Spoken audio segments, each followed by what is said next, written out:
하나님 앞서 표현하는 게 신앙 같아요. 그러니까 우리가 아멘으로 표현하고 또 안아주면서 표현하는 것들이 우리의 신앙 아닌가 싶습니다.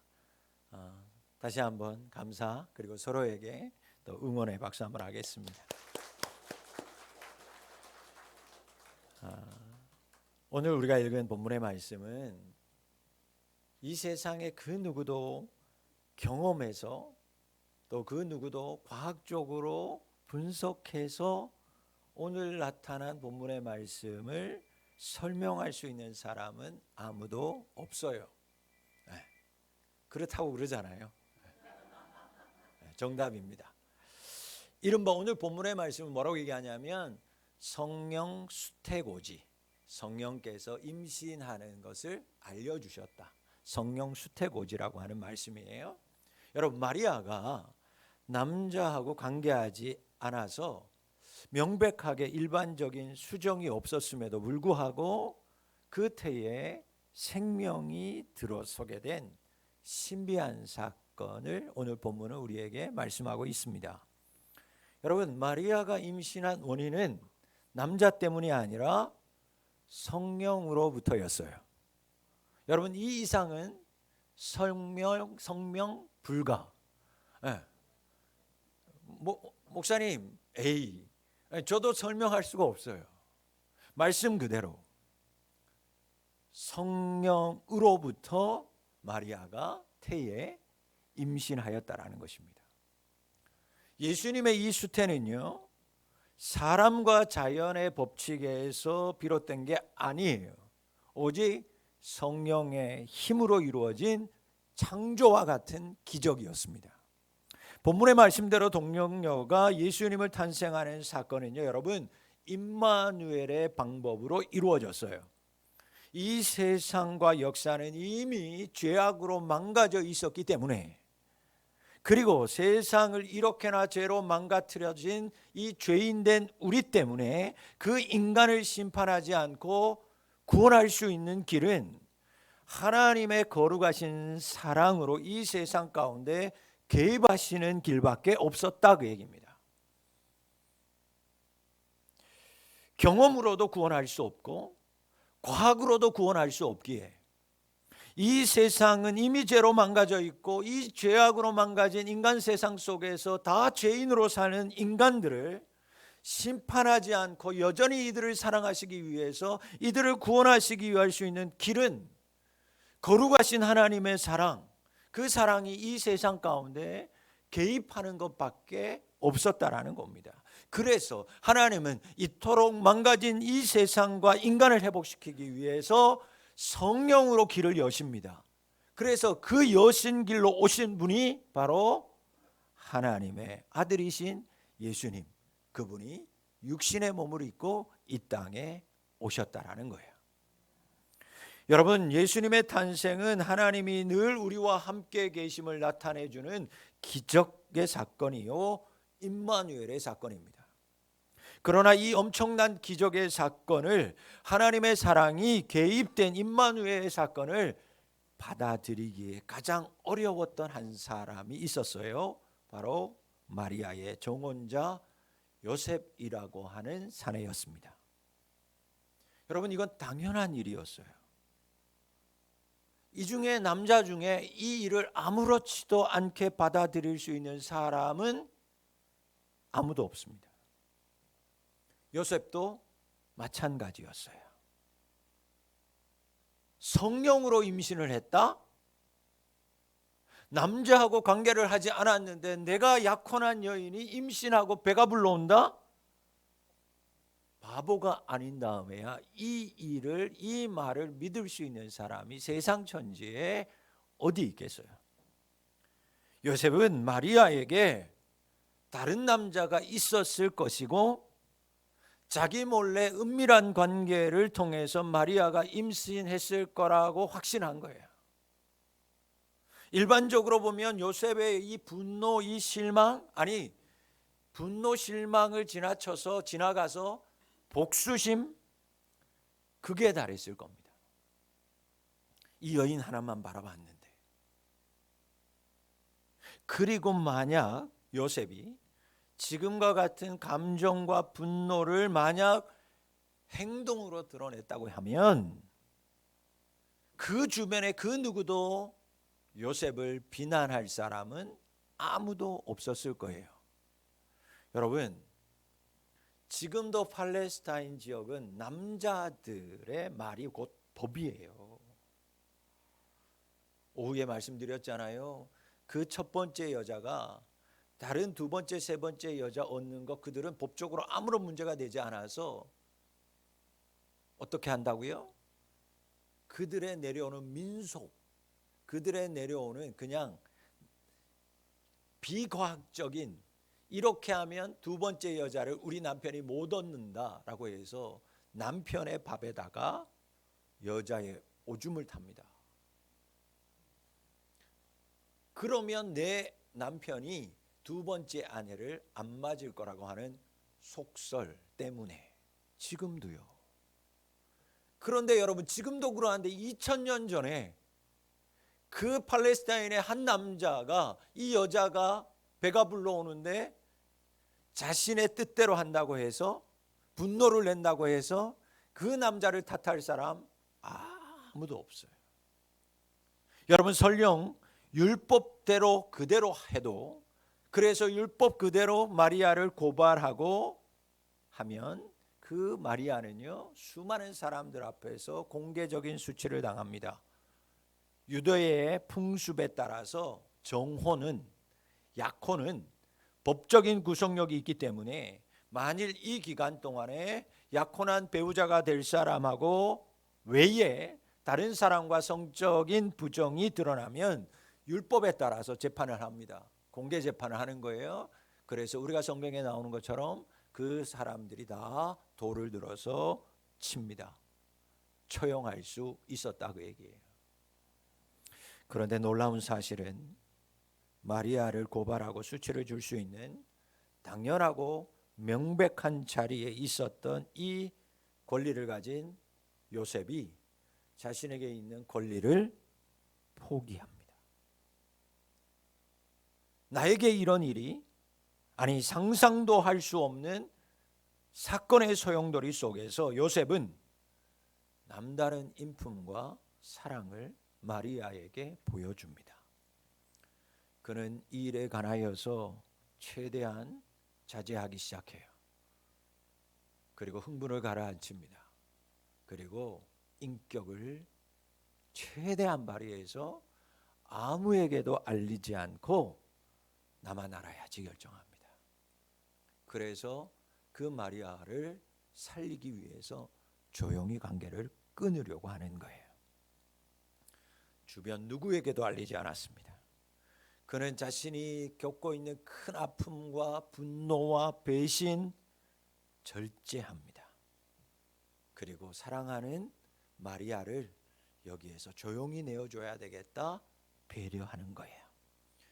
본문에 나오는 말씀들, 단어들을 잘 원문의 헬라어 성경을 따라서 읽어보면 들추어내어서 망신을 주려는 앙심을 철저히 누르고 조용히 파혼하려고 했다라는 거예요. 복수하고 싶었어요. 드러내고 싶었어요. 그러나 그것을 억누릅니다. 그리고 아무도 모르게 조용하게 파혼하려고 한 거예요. 그 다음은 나는 모르겠다. 나는 여기까지다. 여러분 어떻습니까? 우리는 어때요? 상대방의 실수 틈만 보이면, 아니 성경에 나오는 작은 티만 있어도 입이 근질거려서 참지를 못합니다. 아니 참지 못하는 게 아니라 말하고 싶어가지고 입에 거품을 물어요. 그런데 요셉은 억누르고 억누를 뿐만 아니라 상대방인 마리아를 배려하고 있습니다. 소위 사람들은 여러분 옳고 그름을 따져서 그런 것이 있으면 바로 심판하에서 잡으려고 합니다. 그리고 그것을 의라고 생각해요. 그러나 요셉은 그런 옳고 그름을 따져서 심판하고 드러내는 보복적인 의를 원하지 않았던 거예요. 그는 자신의 아픔 속에서도 상대방을 향한 자비함을 잃지 않습니다. 배려심을 잃지 않아요. 그래서 성경은 요셉을 가리켜서 의로운 자다라고 말하는 것입니다. 여러분, 요셉의 깊은 사랑이, 요셉의 상대방을 배려하는 속 깊은 그 배려의 실천이 요셉을 의인되게 하였던 거예요. 이 사랑과 배려의 실천이 죽을 수밖에 없었던 여인 마리아 한 사람을 구원합니다. 여러분, 예수님의 탄생은 한 사람에게 찾아왔던 엄청난 불행, 불편함, 어제와 다르게 볼 수 없고 눈을 똑바로 쳐다볼 수 없는 어색함을 오롯이 감추고 홀로 짊어진 요셉이라고 하는 한 의인이 있었기 때문에 예수님의 탄생은 가능한 줄 믿습니다. 여러분, 요셉의 의인됨은 이것이 전부가 아니었어요. 그가 의인된 더 결정적인 사건은 그 다음에 우리에게 알려주고 있어요.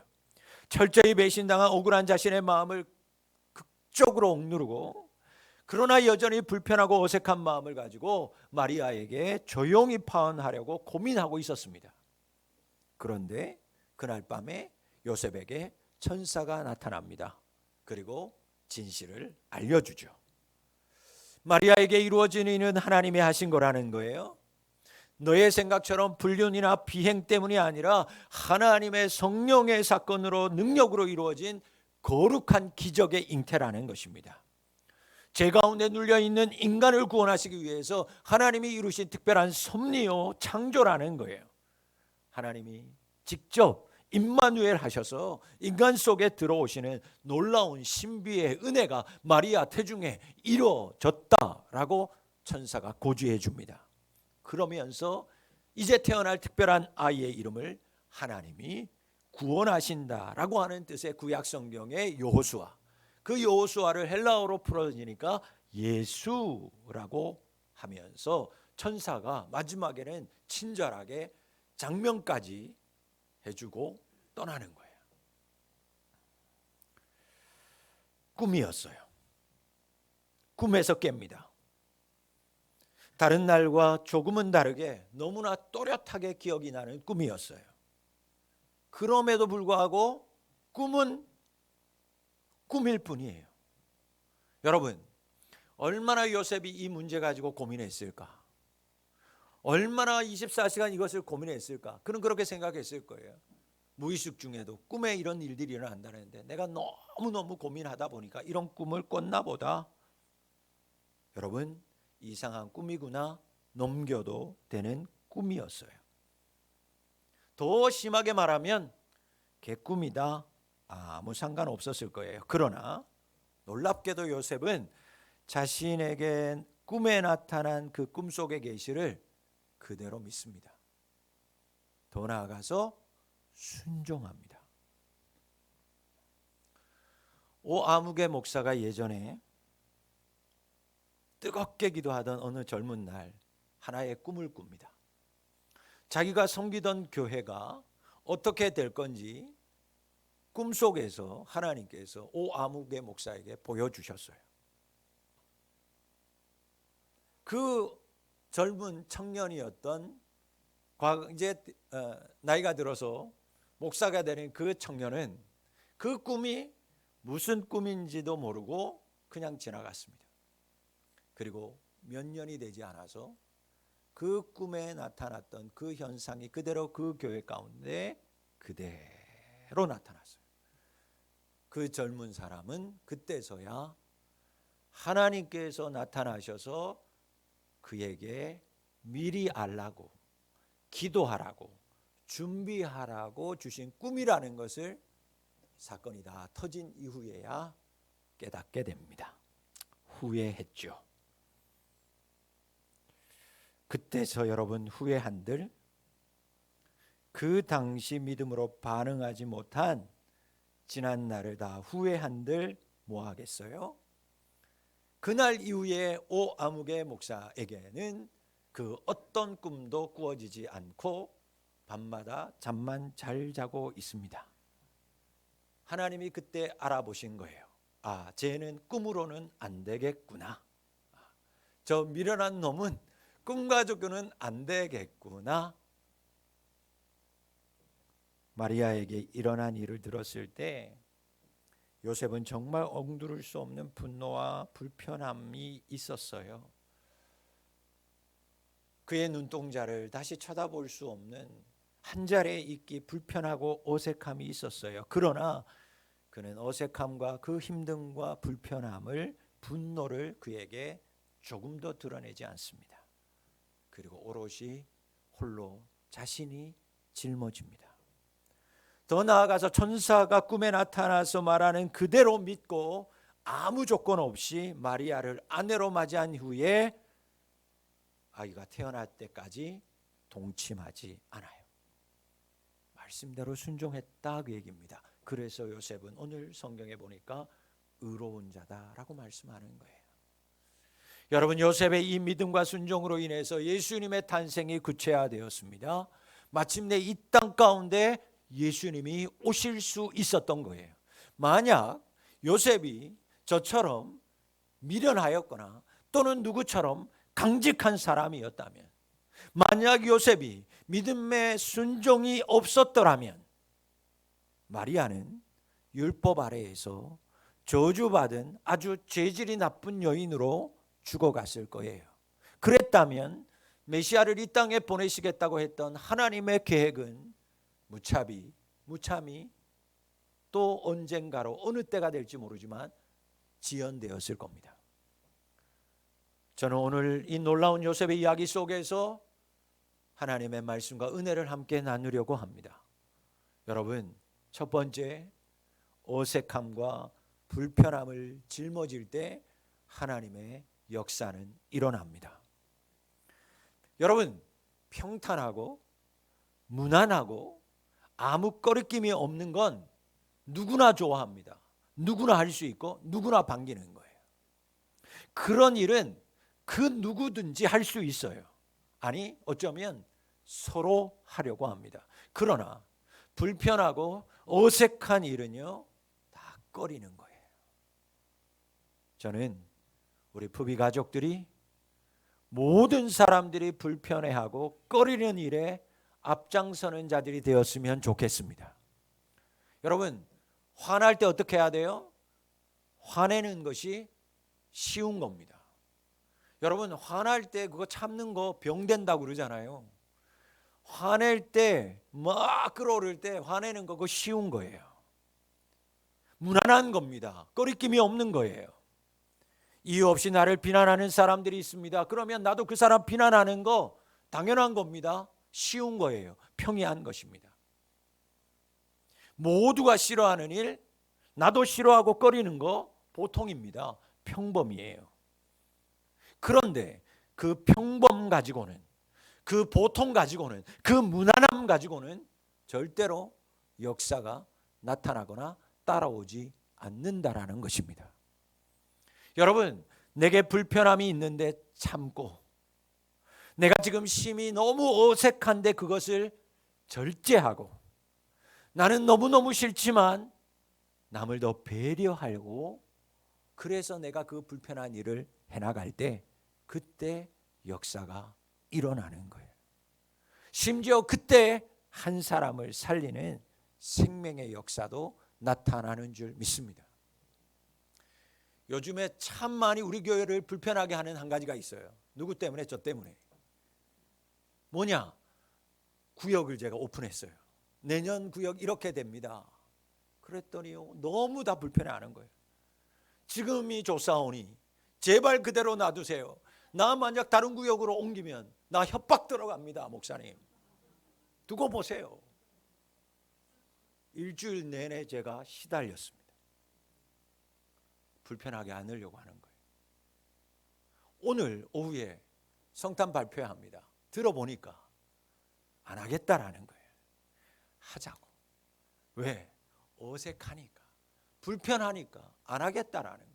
오늘 분명히 이 강단 안에 안 올라오는 분들은요, 바깥에서 박수만 치는 분들은 불편하기 때문에, 어색하기 때문에 내가 그걸 어떻게 하냐. 그런데 여러분, 그 불편함을 이길 때, 그 불편함을 내가 감수할 때 역사가 나타나는 거예요. 모두 다 압니다. 얼마나 저분이 불편해할까. 얼마나 저 사람이 저 구역으로 가면, 저분이 오늘 이 무대에 오르면 얼마나 불편할까. 여러분, 여러분들이 말 안 해도요, 여기 앉아있는 분들이 다 알아요. 그런데 그 모습을 보고 은혜 받고 도전 받는 거예요. 너무너무 힘든 일이에요. 꺼리는 일이에요. 그런데 그 모습을 발벗고 손벗고 나서는 것을 보면서 사람들이 은혜를 받는 거예요. 여러분, 똑같으면 역사 일어나지 않습니다. 내가 더 힘들고, 내가 더 참고, 내가 억울하고 힘들고 어색하지만 불편하지만 오히려 남을 배려하고 더 사랑할 때 그곳에 역사가 나타나는 줄 믿습니다. 더 나아가서 생명을 살릴 수 있어요. 이런 사람이 의인인 거예요. 사랑하는 푸비가족 여러분, 이는 이로 눈은 눈으로 살지 않기를 바랍니다. 그런 삶에는 여러분 아무런 역사도 나타나지 않아요. 어색하고 불편함을 내가 짊어질 때, 어색하고 싫은 것, 아픈 것, 싫은 것, 먹기 싫은 것, 모든 것, 가기 싫은 것 내가 하기로 결정할 때 하나님이 개입해 주실 줄 믿습니다. 두 주일 전에 우리가 이사야 말씀을 나누면서 우리가 잘 아는 찬양, 아이들이 독사굴에 손을 놓고 장난감처럼 노는 그 말씀을 통해서 저는 이렇게 말씀드렸어요. 변하는 것이 있더라. 약한 자가 변하는 것이 아니라 강한 자가 변했더니 하나님의 나라가 되더라. 하나님의 나라는 그런 거예요. 강한 자가 변하는 것입니다.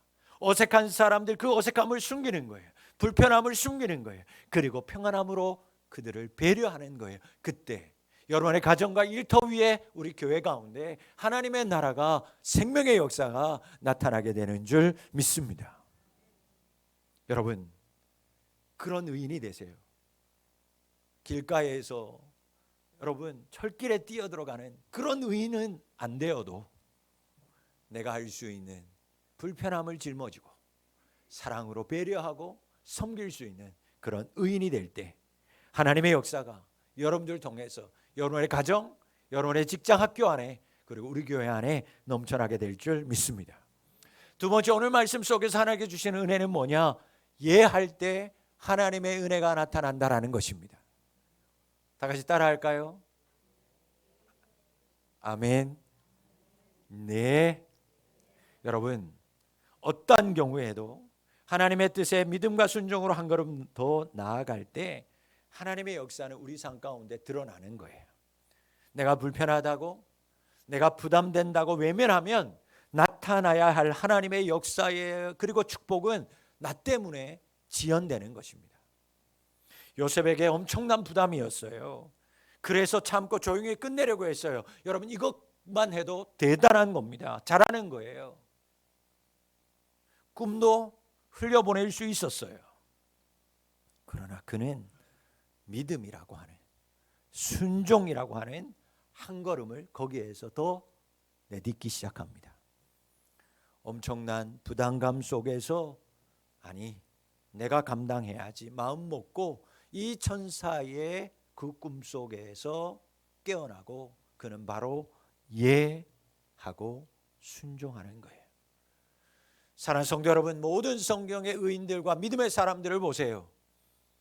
예하는 사람들을 통해서 하나님의 역사는 이루어졌습니다. 예하는 사람들을 통해서 하나님의 역사가 이어졌어요. 여러분, 예하는 모든 사람들을 보세요. 평탄한 중에 예하지 않았습니다. 할 수 있기 때문에 예한 것이 아니었어요. 순종한 것이 아니었어요. 어떤 이는 죽어가는 중에 예하였습니다. 어떤 이는 도저히 이루어질 수 없는 중에 그들은 예하였어요. 고난과 박해 중에도, 광야의 길에서도, 그들은 좁은 길을 걷는 중에도 하나님 앞에서는 언제나 예하였고 믿음으로 순종했어요. 그때 하늘문이 열렸고 하나님의 역사가 일어난 줄 믿습니다. 오늘 한 사람을 소개하려고 합니다. 연변과학기술대학의 건축학과 교수로 계시는 권길중 박사님이라는 분이에요. 젊은 나이에 미국으로 이민 갔습니다. 그래서 어릴 때부터 미국에서 공부했어요. 여러분 얼마나 열심히 공부했는지 건축을 박사학위를 받았어요. 실력을 인정받았습니다. 30대 나이에 세계 100대 조형 건축가로 선정될 정도로 유명세를 타기 시작했어요. 30대 초반의 나이. 그런데 어느 날 갑자기 몸에 이상이 생기기 시작합니다. 병원에 가서 검사했더니 식도암이라는 거예요. 그날부로 모든 음식을 먹을 수 없어서 생명은 연면해야 되니까 호수로 죽을 먹기 시작합니다. 매우 안 좋은 상태까지 갔어요. 더 이상은 의사들도 살 소망이 없다라는 진단을 내립니다. 장례를 준비하라는 거예요. 여러분 30대 초반 명성을 얻었습니다. 실력을 갖추었어요. 이제 좀 성공하는가 했습니다. 잘 살겠구나. 그런데 사형 선고를 받게 된 것입니다. 기가 막히는 거죠. 점점 숨을 쉬는 것이 힘들었어요. 스스로도 죽음이 다가왔구나 느꼈습니다. 그런데 죽음이 가까울수록 자기가 그렇게 열심히 산 인생 돌아보니 다 허망하더라는 거예요. 그런데도 이상하죠. 그 투약하고 어렵고 병중에서 신음하는 중에 신앙은 있기에 말씀이 눈에 들어오기 시작했어요. 어느 날 갑자기 말씀을 읽고 싶어서 성경을 읽어갑니다. 그런데 그 많은 말씀들 중에서 그의 눈을 사로잡는 말씀이 있었어요. 그 말씀이 바로 고린도전서 10장 31절 그런즉 너희가 먹든지 마시든지 무엇을 하든지 다 하나님의 영광을 위하여 하라. 그 말씀이 마음이 꽂히기 시작했어요. 그리고 자기도 모르게 그 말씀에 아멘, 예 고백합니다. 지난 삶을 반성했어요. 말씀 앞에서 내가 잘못 살았구나. 하나님 불쌍히 여겨주십시오. 지금까지 교만하고 탐심 속에서 살아왔던 것을 용서해 주십시오. 눈물을 흘리며 기도했어요. 그리고 이제는 내가 죽어도 하나님의 영광을 위해서, 만약 살려주셔도 하나님의 영광을 위해서 살겠습니다 결심하고 그 말씀 앞에서 계속 기도하며 아멘 아멘 외치기 시작했어요. 투병은 계속됐습니다. 그러던 중에 그를 위로하러 간호를 온 어느 사람이 연변과학기술대학 총장이었던 김진경 박사의 테이프, 간증 테이프를 놓고 갔어요. 그런데 그 간증 테이프를 듣는 중에 그 총장, 김진경 총장이 박사가 이 얘기를 하더라는 거예요. 하나님의 영광을 위해 살고 싶다면 우리 학교에 오시기를 도전합니다. 이 사람이 그 말을 듣고요 울기 시작해요. 하나님, 내가 진작에 하나님의 영광을 살고 싶다고 이렇게 학교가 있다고 하는데 내가 진작에 알았더라면, 내가 건강했을 때 이 테이프를 들었더라면 얼마나 좋았을까. 지금은 하고 싶고 가고 싶어도 이렇게 죽어가는 몸이 되어서 하나님 할 수 없으니 내가 어떡합니까? 가슴을 치며 불쌍히 여겨달라고 눈물 흘리며 간절히 기도하는데 이상하게 그때부터 차가웠던 몸이 따뜻해지더라는 거예요. 손끝이 따뜻해지더라는 거예요. 음식을 전혀 못 먹던 사람이 갑자기 음식 먹고 싶은 생각이 들더라는 것입니다.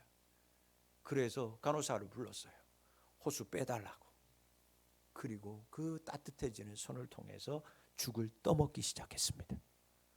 전혀 움직일 수 없었던 사람의 몸에 변화가 생기더니 한 달 만에 건강을 완전히 되찾았어요. 그리고 마지막 검사를 하는데 식도암이 깨끗하게 사라졌습니다.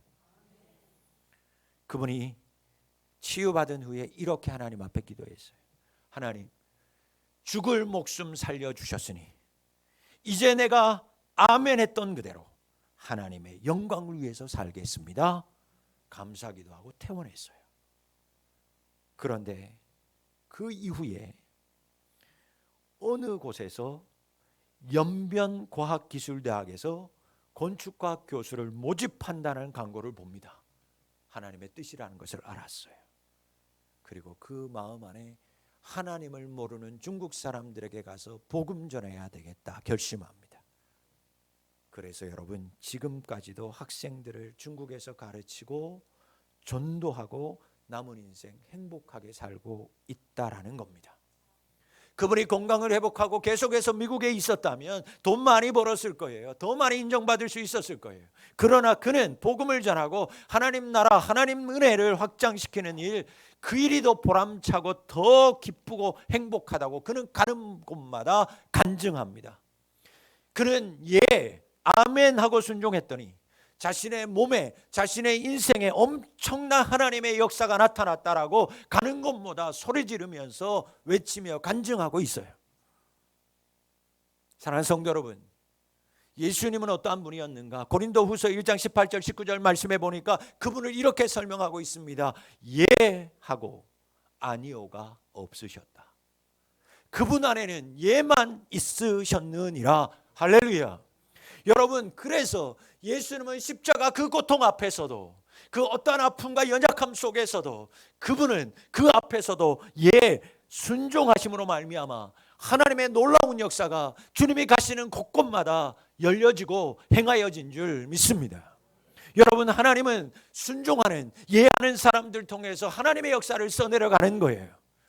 할 수 있는 자가 아니라 할 수 없는 중에도 순종하면서 그 예의 한 걸음의 발걸음을 내딛는 모든 자들에게 그들을 통하여 오늘도 하나님의 능력과 권세와 은혜는 흘러가게 되는 줄 믿습니다.